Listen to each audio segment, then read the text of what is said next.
ఈరోజు వింటున్నాం నీళ్లు కంటామినేట్ అయ్యి ఈరోజు ఇంతమందికి ఇన్ఫెక్టెడ్ వాటర్ వల్ల జాండీస్ వచ్చి కొంతమందికి తీవ్రంగా ఎఫెక్ట్ అయ్యి ఐసీయూలో కూడా ఉన్నారు. ఇద్దరైతే చనిపోయారు. మరి దీనికి ఎవరు బాధ్యులు? ప్రభుత్వం ఏం సమాధానం చెప్తుంది? మాల్ న్యూట్రిషన్గా ఉన్నారంటే ఒక్కొక్కరి చెయ్యి ఏ సొమాలియాలోనో ఉన్న బిడ్డల పరిస్థితి ఎలా ఉంటుందో ఇక్కడ కూడా ఇంతింత ఉన్నాయి వాళ్ళ చెయ్యి సైజు. చాలా మందిని అడగడం జరిగింది కారణం ఏమిటి అని.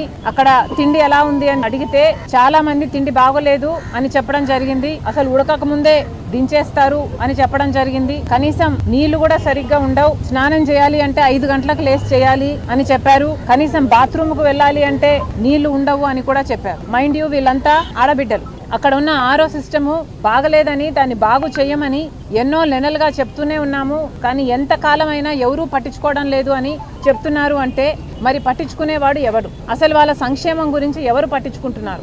అసలు ఒక్క ఈ హాస్టల్లో ఉన్న ఆరో సిస్టమే కాదు, ఎక్కడా కూడా ఆరో సిస్టమ్స్ పని చేయటం లేదు అని వింటున్నాం. అసలు పని చేస్తేనే వింత, పని చేయకపోవడమే నార్మల్సీ అని కూడా వింటున్నాం. ఇది ఎక్కడ విడ్డూరం అని అడుగుతున్నాం. అసలు సొసైటీలో అట్టడుగున ఉన్న వర్గమే దళితులు, ఎస్టీలు, ఇలాంటి వాళ్ళ హాస్టల్లో కూడా మనం సరైన సౌకర్యం కలిగించలేదు అంటే ఇక సివిలైజేషన్ కి అర్థమేముంది? అసలు ఈ బిడ్డలు నోట్లో అసలు నాలుక లేదు అన్నట్టుగా ఉన్నారు. అసలు మాటలు మాట్లాడడమే వీళ్ళకు పెద్ద విషయంగా ఉంది. అలాంటి వాళ్ళకు ఒక ఇబ్బంది వస్తే మరి ఎవరికి చెప్పుకోవాలి? చెప్పుకున్నా ఎవరు పలుకుతున్నారు? ఆ తల్లిదండ్రులు అయితే విలవిల్లాడిపోతున్నారు. అసలు చచ్చిపోతారేమో హాస్పిటల్ కు తేకముందు అన్న భయం వేసింది. కళ్ళన్నీ పచ్చగా అయిపోయాయి. అసలు దక్కుతారా దక్కరా అన్న ఆందోళనలో తీసుకొచ్చాము. దేవుని దయ వల్ల బయటపడ్డారు అని కొంతమంది తల్లిదండ్రులు చెప్తున్నారు. హాస్టల్లో కనీసం మంచినీళ్లు కూడా సరిగ్గా ఇవ్వరు అని ఆ తల్లిదండ్రులు ఏమైనా కలగంటారా?